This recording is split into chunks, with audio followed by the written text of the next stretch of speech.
Movie start होती है और हमें एक आदमी को दिखाया जाता है जिसका नाम महावीर सिंह पोगाट होता है। महावीर सिंह ओलंपिक मैचों में होने वाली रेसलिंग देख रहा होता है। ये सन 1988 की बात होती है। तब भारत का प्रदर्शन इसमें बहुत ही खराब होता है। तभी महावीर सिंह की कहासुनी उन्हीं के ऑफिस में एक आदमी से हो जाती है जो ऑफिस में नया था। अब उन दोनों के बीच में से कौन सही है इसका डिसाइड करने के लिए वो दोनों ऑफिस में ही कुश्ती करने पर लग जाते हैं।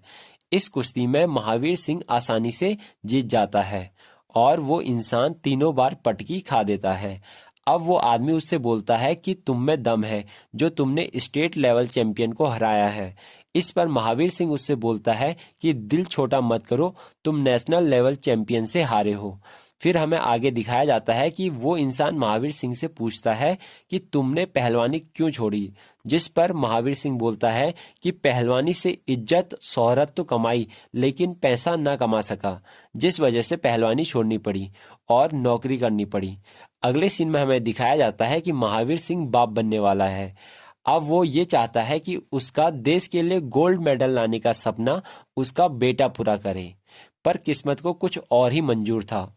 महावीर सिंह का बेटा नहीं बल्कि बेटी हुई, जिससे वो कहीं ना कहीं बहुत उदास होता है। महावीर सिंह को बेटा हर हाल में चाहिए था, जिसके लिए वो समाज में फैले जितने भी अंधविश्वास होते हैं उन सभी को अपनाता है और सभी लोगों के बताए गए तरीकों को करता है। पर फिर भी दोबारा लड़की ही पैदा होती है। ऐसा करते करते समय बीतता गया, पर महावीर सिंह के भाग्य में तो बेटियां ही लिखी हुई थी। फिर तीसरी और चौथी भी बेटी पैदा हुई। अब महावीर सिंह ने अपनी उम्मीद पूरी तरह से छोड़ दी और अपने सारे सपने को समेटकर एक बक्से में डाल दिया। महावीर सिंह की बड़ी बेटी का नाम गीता और उससे छोटी बेटी का नाम बबीता होता है। एक दिन गीता और बबीता मिलकर दो लड़कों की पिटाई कर देते हैं। अब महावीर सिंह उन दोनों से बोलता है कि तुमने कैसे मारा, तो वो दोनों अपने चाचा की लड़के ओमकार को मारकर बताते हैं कि हमने इस प्रकार से मारा। उन्हें ऐसा करते देख महावीर सिंह के सपनों में पुनः जान आ गई थी। अब उसे समझ में आ गया था कि गोल्ड मेडल तो गोल्ड मेडल होता है, चाहे लड़का लाए या फिर लड़की। वो ये बात अपनी पत्नी को बताता है कि वह अब गीता और बबीता से पहलवानी करवाएगा। उसकी पत्नी ऐसा करने पर ऐतराज जताती है, जिस पर महावीर सिंह उससे 1 साल का समय मांगता है और कहता है कि अगर 1 साल के अंदर मैं गलत साबित हो गया तो जिंदगी भर तक अपने सपनों पर पत्थर रख लूंगा। अब आगे महावीर सिंह गीता और बबीता को सुबह 5 बजे उठने को बोलता है और उन्हें 5 बजे उठकर गोलगप्पे खिलाता है और बोलता है कि जितने भी गोलगप्पे खाने हैं खा लो, आगे से ऐसी कोई भी चीज नहीं खाओगे, क्योंकि पहलवान ये सब नहीं खाते। अब यहाँ से आगे गीता और बबीता की प्रैक्टिस शुरू हो जाती है। उन्हें सलवार में भागने में दिक्कत होती है, जिसके बाद वो नेकर पहनकर भागना स्टार्ट करते हैं, जिससे गांव वाले भी उन्हें अजीब ढंग से देखते हैं। अब गीता और बबीता अखाड़े तक तो आ गए थे, पर उनकी तगड़ी प्रैक्टिस कराने के लिए उन्हें तगड़े पहलवानों के साथ लड़ाने की जरूरत थी। इसके लिए वो अपने भाई से बोलकर ओमकार को गीता और बबीता के साथ लड़ने के लिए बोलता है। पहले तो उसका भाई शर्म के मारे मना बोलता है, फिर उसे ओमकार को भेजना ही पड़ता है। ओमकार पहले ही दिन उन दोनों को हरा देता है। दूसरे तीसरे दिन भी ऐसा ही होता है। फिर महावीर सिंह बेटियों की ताकत बढ़ाने के लिए उनके लिए डेली मुर्गा भी बनाता है। गीता और बबीता को ये सब बिल्कुल भी पसंद नहीं आ रहा था। वो एक दिन अपने पिताजी के सामने बहाने बनाने लगते हैं, पर कोई भी बहाना उतना अच्छा नहीं था। फिर गीता बोलती है कि मिट्टी के कारण बबीता के सर में जू पड़ गए हैं, इसलिए वो पहलवानी नहीं करेगी। फिर अगली सुबह उनका बाप उनके बाल ही कटवा देता है। पूरे शहर के लिए ये अपने आप में ही एक अजूबा सा था। उनके पिताजी का कहना था कि मैं हर उस चीज को हटा दूंगा जो पहलवानी के बीच में आएगी। अब गीता और बबीता किसी भी प्रकार पहलवानी से हाथ छुड़ाने के चक्कर में थे। वो अलार्म का टाइम चेंज कर देते, कुश्ती मैदान में लगा बल्ब फोड़ देते, भागते भागते पाँव में लगने का नाटक करते। ऐसा ही करके वो कामचोरी करते थे। एक दिन उसकी दोस्त की शादी थी, जिसमें वो चले जाते हैं, पर ये बात उनके पिताजी को भी पता चल जाती है कि वो मेहंदी में गए हैं और प्रैक्टिस करने नहीं आए। इसके कारण ओमकार भी मार खाता है और वहां पर बहुत बवाल होता है। अब गीता और बबीता बोलते हैं कि हमारा बाप बहुत ही खराब है, भगवान ऐसा बाप किसी को भी ना दे। जिस पर उसकी दोस्त बोलती है कि तुम्हारा बाप तुम्हारे बारे में सोचता तो है, पूरी दुनिया से तुम्हारे लिए लड़ता है, सभी की बातें सुनता है, काश ऐसा बाप भगवान ने मुझे दिया होता। मेरे बाप ने तो मेरे हाथ पीले कर दिए हैं और ऐसे मर्द के हवाले सौंप दिया है जिसे वो जानती भी नहीं। अब इन बातों का गीता और बबीता पर बहुत ही गहरा प्रभाव पड़ता है। वो अब मन लगा के सब कुछ सीखते हैं और धीरे धीरे करके वो अपने बड़े भाई ओमकार को भी हरा देते हैं। अब महावीर सिंह उन्हें इसके बाद दंगल लड़ने लेकर जाता है। उन्हें अब दंगल में लड़कों के साथ लड़ना था। पहले तो वहां के लोग गीता को लड़कों के साथ लड़ने से साफ मना कर देते हैं, फिर टिकट के लालच में मान जाते हैं। यहाँ पर गीता दंगल में लड़ने के लिए सबसे ताकतवर लड़के को चुनती है। फिर उन दोनों के बीच कुश्ती होती है और टक्कर का मुकाबला चलता है, पर गीता इसमें हार जाती है और इस दंगल में लड़के को 20 रुपए और गीता को 50 रुपए का इनाम दिया जाता है, जो गीता के लिए कहीं न कहीं एक बड़ी उपलब्धि थी।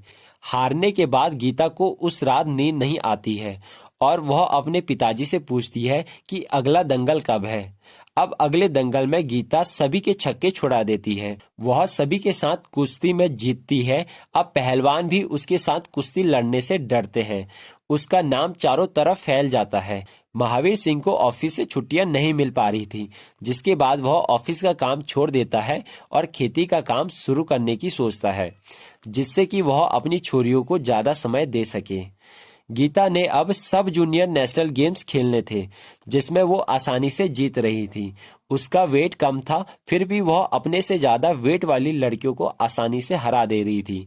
वह जूनियर नेशनल गेम्स में भी जीतती चली गई और फिर गीता नेशनल चैंपियनशिप में भी गोल्ड मेडल लेकर आई। पर अभी भी महावीर सिंह का सपना अधूरा था और वह तभी पूरा होगा जब गीता अपने लिए नहीं बल्कि देश के लिए गोल्ड मेडल लाएगी। अब आगे की तैयारी के लिए गीता को नेशनल स्पोर्ट्स एकेडमी जाना पड़ता है, जहां उसे नए कोच और नया माहौल मिला। वहां का ना माहौल अच्छा था और ना ही कोच उन्हें उल्टा सीधा सिखाता रहता था। उसे ऐसा लगता था कि मैं ही बेस्ट हूँ। वहाँ वो लोग टीवी देखते और उल्टी सीधी चीजें खाते। जो उसके पिताजी ने पहले मना किया था, गीता ने वहां जाके वो सब स्टार्ट कर दिया। उसने अपने बाल भी लंबे रख लिए थे और दूसरी तरफ उसकी बहन अपने पिताजी की देखरेख में ही कुश्ती सीख रही थी। ऐसे ही समय बीतता गया। फिर एक दिन गीता अपने घर आई।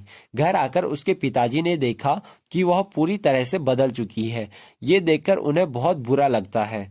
फिर अगले दिन बबीता बच्चों को कुछ डिफेंस के तरीके बता रही होती है, जिस पर गीता बोलती है कि ये टेक्निक पुरानी हो चुकी है और उन्हें नया वाला टेक्निक बताती है जो वह वहां से सीखकर आई थी। जिस पर महावीर सिंह कहता है कि क्या गलत है मेरे तरीके में। गीता उन्हें बताती है, पर वह उसे एक ही बारी में पटक देते हैं, जिस पर गीता कहती है कि मैं रेडी नहीं थी। जिसके बाद बाप और बेटी में दंगल हो जाता है और इसमें गीता जीत जाती है। महावीर सिंह बुढ़े हो गए थे, जिसके कारण वह अच्छे से उसका सामना नहीं कर पाए।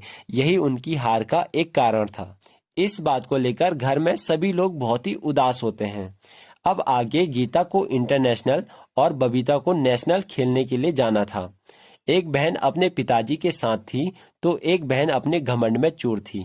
अब बबीता जहां नेशनल में जीतती जा रही थी, वहीं गीता का प्रदर्शन बहुत ही खराब हो चुका था।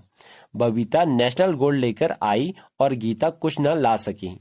अब बबीता भी नेशनल एकेडमी में जाने वाली होती है, पर वह अपने पिताजी से जाने से पहले कहती है कि वह अपनी बड़ी बहन की तरह बिल्कुल भी चेंज नहीं होगी।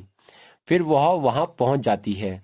वहां उसकी बड़ी बहन को इतनी बड़ी इंटरनेशनल फाइट हारने के बाद भी इसका थोड़ा सा भी मलाल नहीं होता है।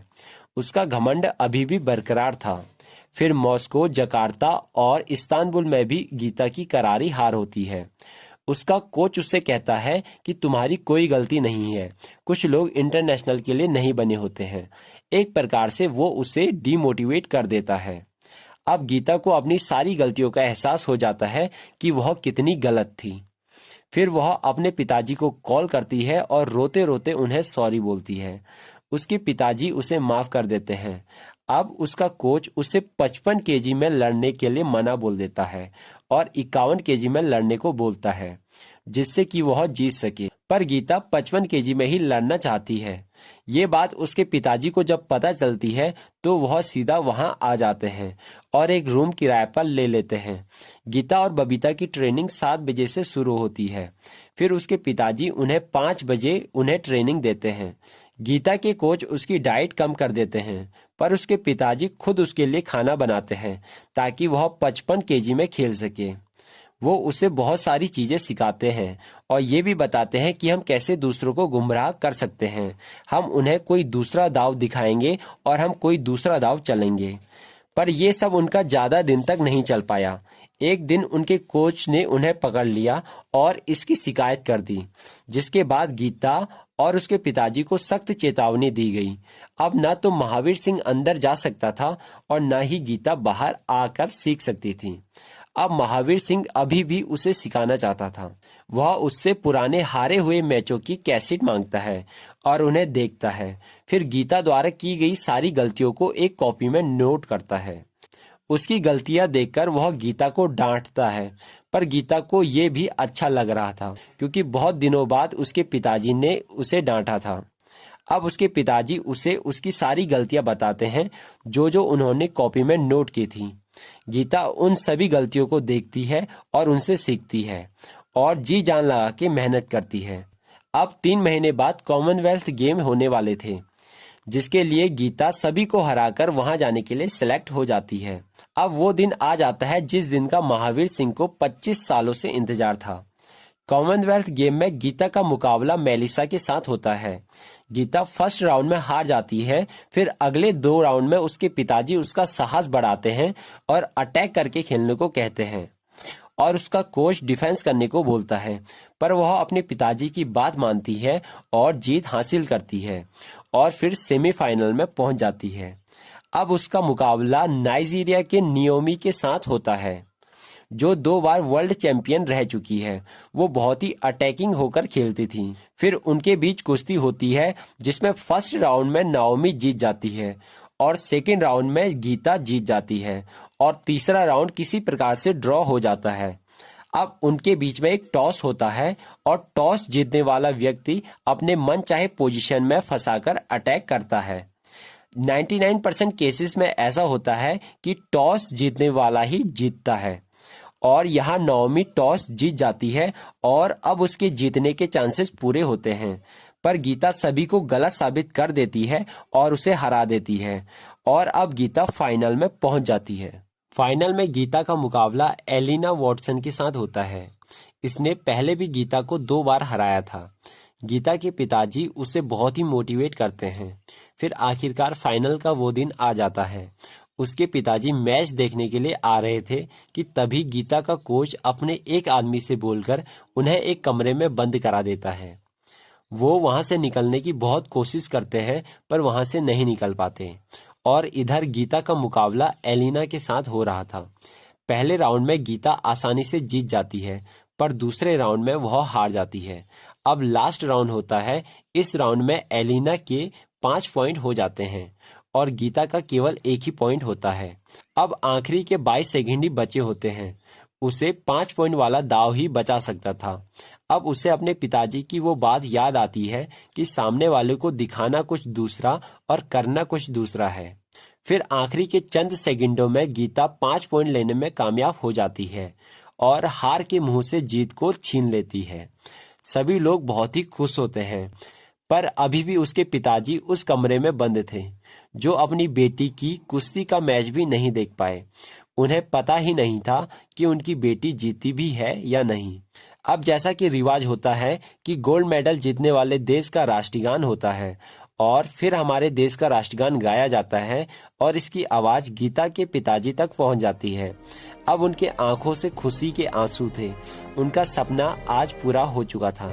कुछ देर बाद एक आदमी दरवाजा खोल देता है, जिसके बाद वह भागकर अपनी बेटी से मिलते हैं और गीता उन्हें अपना मेडल सौंप देती है और वे उसे वो मेडल पहनाते हैं। इसी के साथ ये रियल स्टोरी खत्म होती है। ये सच में एक रियल स्टोरी है। इस स्टोरी को सुनकर किसी को भी विश्वास नहीं होगा कि कोई ऐसा भी बाप हो सकता है जिसने इतनी प्रॉब्लमों को सामना करके दुनिया से लड़कर अपनी बेटियों को यहाँ तक पहुँचाया हो। तो दोस्तों आपको यह वीडियो कैसी लगी कमेंट बॉक्स में जरूर बताएं और ऐसे ही नए वीडियो पाने के लिए लाइक शेयर एंड सब्सक्राइब। मिलते हैं किसी नए वीडियो के साथ, तब तक के लिए बाय बाय।